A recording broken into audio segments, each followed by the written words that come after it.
Hey, this is Mike Zwick from If Not For God podcast. Our show, stories of hopelessness turned into hope. Your chosen Truth Network podcast is starting in just seconds. Enjoy it, share it, but most of all, thank you for listening and for choosing the Truth Podcast Network. This is the Truth Network.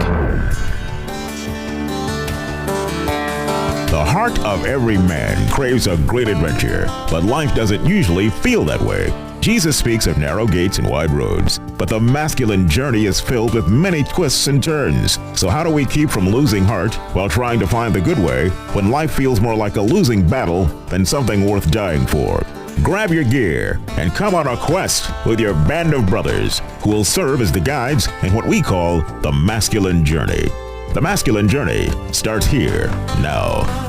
Welcome to the masculine journey, and our host with the most is unfortunately been out in the sun too much today, so he is he's baked. He's baked. That's I like this. He's, would you call it half baked? Half yeah, baked. That half baked. But we have a super topic. I really, I don't know of a single man that doesn't deal with this issue as we're talking about the tools of the devil, the things he uses in his toolbox. And I know he uses this on men so substantially, but to get us to where we are, Rodney, where have we been? Well, let's rewind a little bit and go back to week one. Before we had the Father's Day show last week, we were on our Pillar series that we always talk about. And with Tools of the Enemy, we started off with the unforgiveness. Then we moved into agreements, which was about vows and bitter roots. Then we got into some busyness and forgot all about what we were actually talking about that time. Because then we got into condemnation and couldn't remember what the heck we were talking about. Then we took a week off and did Father's Day, which was wonderful. I really enjoyed that. And then we're now getting into neglect and marginalization, which kind of leads to the orphan spirit. Right. And that sense of, if this is going to happen, it's up to me, right? I'm on my own. Nobody's here to help me. I'm all alone. And so, Andy, your clip does that too well, doesn't it? Yeah, this clip is from a movie I used to watch with my daughter years ago and didn't really get the full idea of it. But this is a really dramatic clip, a really, emotional clip. But what's happening, it's called The War. Kevin Costner's in it and Elijah Wood. I can't remember the characters' names. But what's essentially happened is the fathers went off to war. He's came back. He has PTSD. He's trying to become the father and the husband that he's supposed to be, struggled with that. He's had some victory and helped the family out, but then he dies, and this is his son's response to his death. Your daddy just died. No. It wasn't painful. His heart just quit pumping. But he's gonna be okay. He cannot die. He's on machines. Son, they took him off. Well, tell him to put him back on. Call him. Honey. Why'd they take him off, Ma? Because it cost too much? No. You understand, don't you?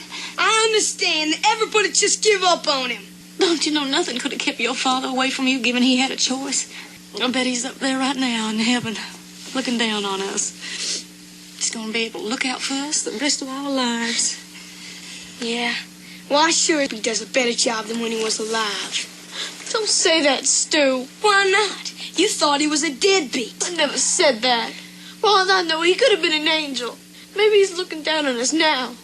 Maybe he died in that war and God sent him back for one last visit. For what? To get our hopes up? To promise us he'd stay forever? And we's gonna have a big house with a tire swing and a vanity and a picket fence? And then just leave? Again? What kind of loused up angel is that? He didn't mean to leave, honey. No, he didn't mean it. I think God just took him on home. We're his home, Ma. The stupid Lord can have him later. Why does God take everything, Ma? Bad enough for our house and all our things. Why do you have to take my daddy? What did I do so wrong that he'd have to take my daddy? Oh, no. You didn't do nothing. He could have took anybody. Charles Manson, super old people, already been around 100 years. My dad was only 34 years old. I needed him more than you guys. Oh, we all do. Man, you just hear the anguish in that kid's voice. And, you know, there's a lot of people that live that way, that have had that, you know, presence of a father taken from them at a young age from various different reasons, broken home, death, whatever it may be. And, you know, I think really I saw two of the aspects, maybe not marginalization, that's other parts of the movie, but you definitely see neglect where the father didn't come back and do all that the kid, you know, thought he should, but then also him passing and feeling like his father passing, and then the child feeling like he truly is an orphan, and he struggled with that. The movie goes on and it tells how he's kind of trying to figure things out in his community and fighting these mean kids off and various stuff. But, you know, you could see where the kid in that movie goes and takes control of his life. I don't need anyone else. I'm gonna do this thing on my own. And that's the way so many men live, is an independent spirit. That's exactly where the enemy wants you to be. That is a true tool to feel like you're isolated. It's all up to you. And if I don't come through, it's not going to happen, which sounds good. We've promoted that idea in society a lot of times. It sounds great, but really what it does is it eats at your heart. It takes away from it, because we were not meant to live this life without a father intimately involved in our life. Which sets up, you know, you couldn't even, if you worked at it, you couldn't set up Rodney's clip better than that. But go ahead, Rodney. You got. Yeah, and just add in their community. Yeah. Yeah, you know, that's what we're meant to be. So if you are a child that has a background like you just heard in that clip, and what you end up turning into is Lone Wolf McQuade. You end up with being a man who's like, no, I can do it all on my own. I live on my own. I live away from everybody else. And in this clip, you have the sergeant finally trying to assign him a partner because he's been by himself this whole time. He injured himself. He's kind of working back into, you know, fighting shape, because it is Chuck Norris. So you got the young buck being partnered with him, shows up stupidly at his house and, you know, lets himself in, and next thing you hear is you'll hear the 45 cock on him, you know, being pulled on him. He's, you know, just letting him know, hey, I'm here because I'm your partner. And he's like, Chuck Norris is having none of that. Ranger?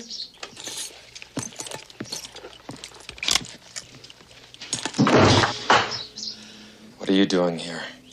I came to wake you up. I'm your new partner, remember? Kid, get out of here. And forget that partner crap. But Captain Tyler... Tell Tyler to shove it! Father!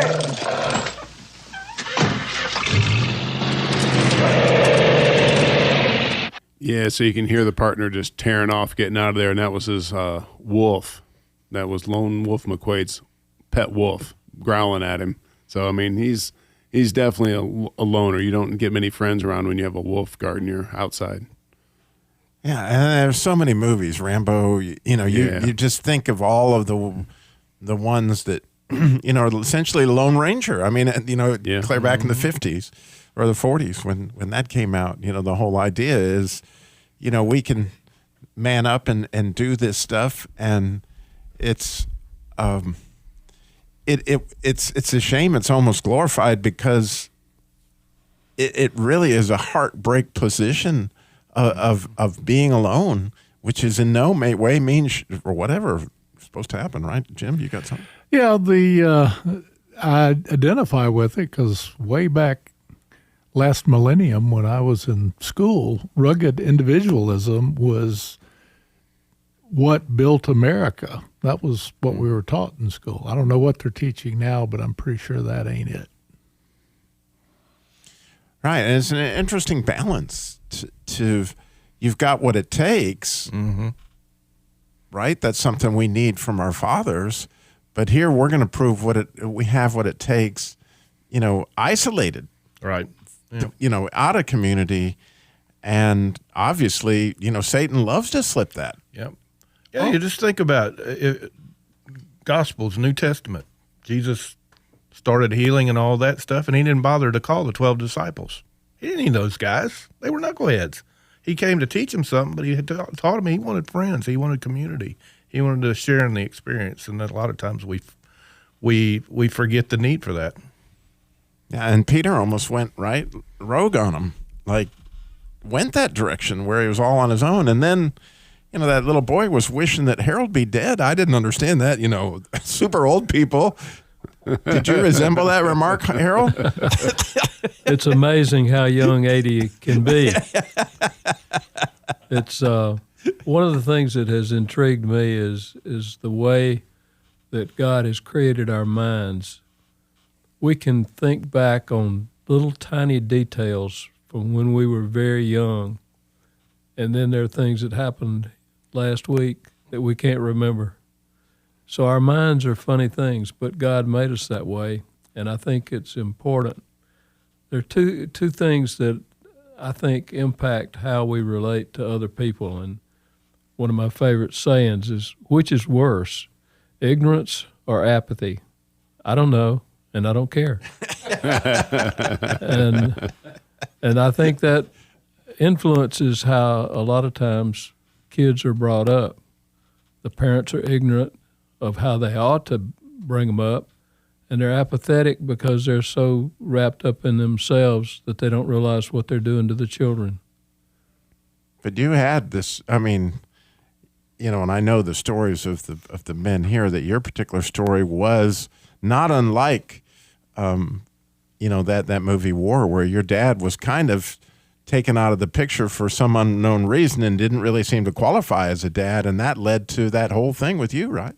Well, there were a lot of factors involved. Yeah, my dad had a problem with alcohol, and during my first 5 or 6 years, he was rarely around. He was off working, and when he would come in for the weekend, he'd be drunk by the time he got there. So there was a lot of resentment and anger on my part. Later on,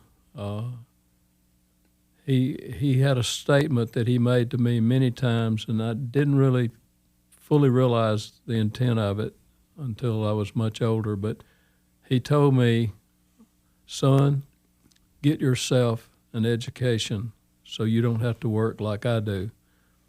Because he was mainly working installing gas pipeline and stuff, and it didn't matter how hot it was or how cold it was. He had to be out there in it doing his job. And it struck me many years later that, he didn't tell me, that I needed to go to school or whatever. It was get yourself. And so that instilled in me that attitude of, well, it's all up to me. And so I did it. And, to me it turned out good in that respect, but it did isolate me to a certain extent. Yeah, it's an interesting choice of words that, of course, Satan kind of twisted that so that it had the bite of yourself, really, where your father was sharing that love. Well, we're going to be back with more on this idea of the orphan spirit and marginalization. Remember, we got entrenchment coming up. We got to talk about that when we come back. One of the things that's been a true joy to me is having my sons go with me to boot camps and watching them get an understanding that I wished I would have had at their age. It took me several years, and I'm still probably learning it a little bit as we go, but watching them get a good foothold into manhood and understanding what's important, what their role is, and how to stay away from the enemy, to receive healing and restoration in the way that you love on others. Register today at masculinejourney.org. One of my favorite things about boot camp, well, the favorite thing about boot camp is every time I go, I encounter God. And as anyone that has encountered God knows, generally speaking, it's nothing we expect. Real encounter with God out of the blue. He knew what I needed. I knew what I wanted, and those two were rarely the same thing. Register today at masculinejourney.org.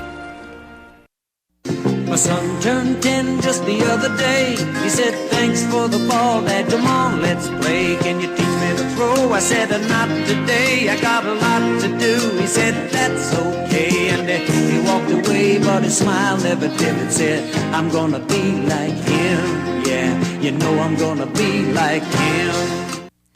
And I know, Andy, that you picked that bump for a very wonderful reason on a lot of levels. But Andy's just come back from an adventure with his family. And the fascinating thing about that clip is it speaks to your heart in a great way about your father, but it was actually Satan twisted that clip to make him feel like he was on his own. Yeah.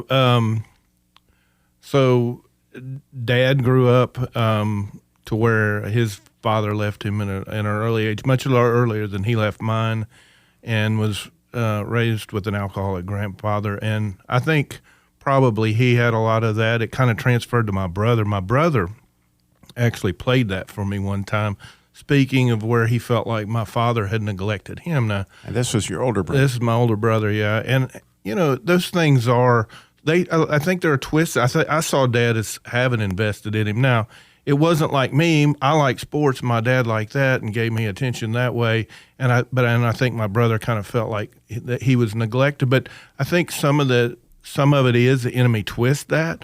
There's a reality. The enemy take a certain amount of truth and then twist it, or a perception. Maybe it's not the truth, but a perceived truth, and twist it, and it can really affect things. But you know, I think there's been some healing on my brother and seeing those things from Dad. But that song is powerful. There are so many people that go to that song when you talk about neglect or an orphan spirit, that they go to Cats in the Cradle. I think it's more than cool that your brother would share that, right? Yeah, that he would go to that place where, you know, oh my goodness, you know, that's an intimate, you know, revelation to some extent. And so, Danny, how about in your life? When did you decide it was up to you? I can never remember not thinking it was up to me. Really? Yeah. That's interesting, because I was thinking about my son and my wife gave me a sword for Father's Day. But, you know, our attributes are like double-edged swords. There is that God-given part of independence and that do-it-yourself kind of thing that is God-given.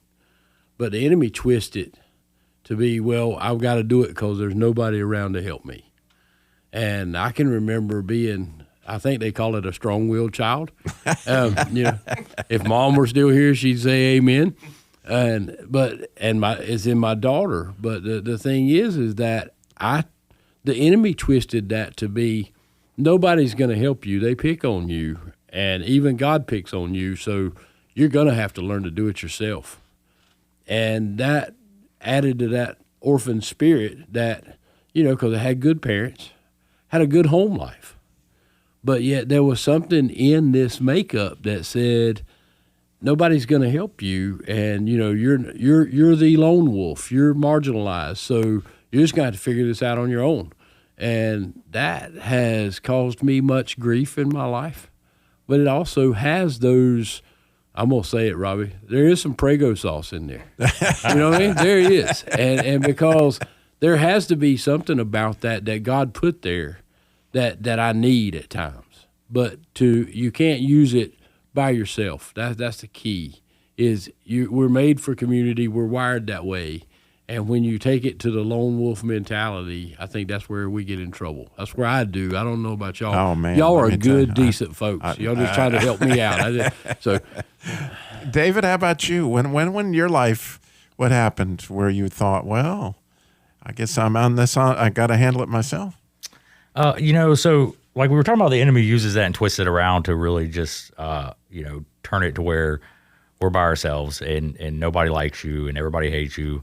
It happens, you know, throughout life all the time, especially as men. You know, I was just at a men's group not too long ago where I was telling a story, and immediately he hit with that, like, nobody cares what you're saying. Nobody wants to listen to that. For me, it really changed when I kept neglecting my faith and God speaking to me finally when God stepped in and said, you're not going to neglect that anymore, and basically put, you know, another human being that she's been my daughter my whole life. Both of my kids have been, but neither one of them have lived with me since, you know, they were barely walking.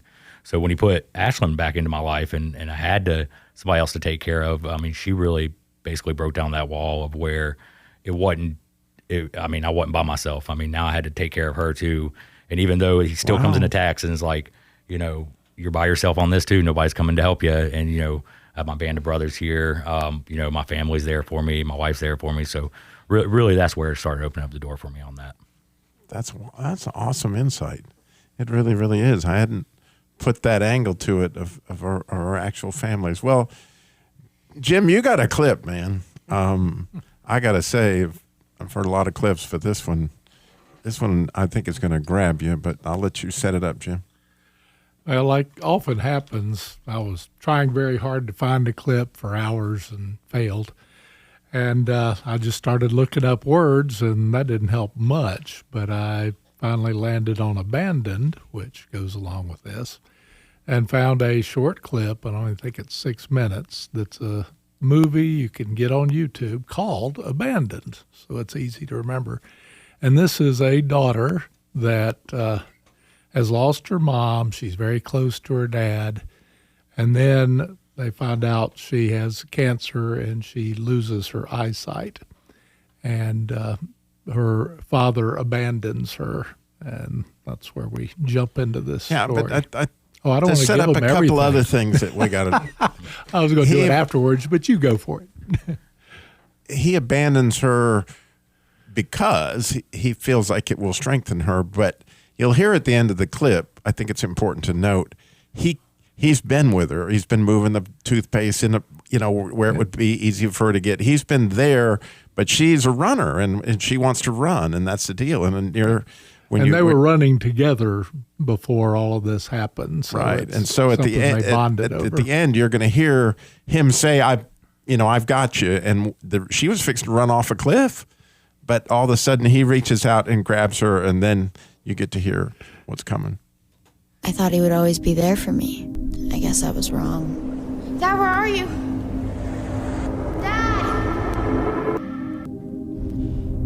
You abandoned me. Where are you, Dad? Where did you go? Do you not love me anymore? Am I still beautiful? Are you no longer proud of me? How could you leave me when I need you the most? Dad? Dad, why did you leave me? Abby thinks I've left her. And as much as it pains me to hear that, she's right. I've left her to realize she's more courageous than she ever imagined. I've left her to discover how beautiful she is from the inside out. I've left her to challenge herself in ways she never considered. I've left her to discover how strong she really is. Whoa, Abby, it's me. Dad? It's me, baby. Why did you leave me? I was right here. I was always here. Where did you go? I was always here, Bates. No one believes in you more than I do. My dad says he gave me what I needed, not what I wanted. Love is allowing someone to see their true worth and beauty. I used to think my dreams were over. I thought I'd never run again. And even though I can't see my dad, I know he's guiding me the entire way. And that's the retrospect in life that we should have. I mean, I identified with her at a level of the same one you guys have. We often feel like we're all alone. And I had a great family, but I felt that way more with God than anyone else in my life. And I knew he was there, but I didn't think he was there other than to bail me out in the worst of circumstances. And that's what happened in this, and that appealed to me, that he was doing little things for her to make her life better before he actually saved her life at the edge of the cliff. But God does that with us. He's not going to let us hurt ourselves, but we do get to do what we called with parenting benign neglect. You leave us on our own so that we can learn from our mistakes that aren't going to be life-threatening. But he's never going to let go of us so that we'll fall completely. He'll let us fall and get back up and come to him when we need him. So if you're listening, I'm sure I feel confident you can relate. Like, wow. I mean, my heart goes all sorts of places when I hear those clips. And so what's cool is, you got to go deep in order to allow Jesus to come in and work through some of these things that are really affecting your whole life. And so we've got this entrenchment camp coming up. It is FREE free. It's a weekend. It's going to be up near Reidsville. It's all there at masculinejourney.org. I mean, you can join us if you've always wondered about a boot camp. You just want a taste, and you didn't want to take the 4 days off, in order to do that with a full boot camp experience. The entrenchment's a great introductory offer. And did I mention it was free? Yes, at least once. And then, of course, we've got another boot camp coming up, and it is the week before Thanksgiving. Is it the 17th through the 20th of November? But easy for me. It's the weekend before Thanksgiving. And so, you got to ask for a little time off there, but it will be worth it because to me, these aren't issues that you're just going to go spend a few hours on and get resolution to it. And so to actually spend time with God on these very issues that have led to the Spirit that you don't seem to have any control over. Because I don't know if you've noticed, but I know in my own life, these things pop up and it seems like it's I don't even have control over why I'm heading in these particular directions. And there is healing, and it is all part of getting your heart back. And again, these things are available through this ministry. And as much as we love doing the radio show, and believe me, we love doing the radio show, oh, do we love doing boot camps. And so, the only way we can really get a chance to go all that God has for you is you actually have to step out on a little bit more faith and realize that God is just wanting to father you.